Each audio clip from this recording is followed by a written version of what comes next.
Hello guys, happy Sunday. So, Sunday is Palengke Day. So, ayan, nandito ako ngayon sa may pamilihan ng Malolos. So, ayan, nakikita nyo guys, ang daming tao.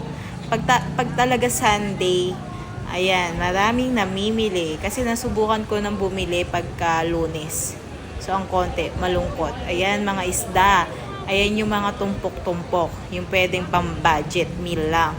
So, ayan guys. Tapos, imikot pa tayo dito sa may mga hipon. So, ayan.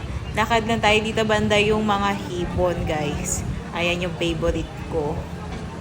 Ayan. Ito yung parang wet market nila. So, ayan guys.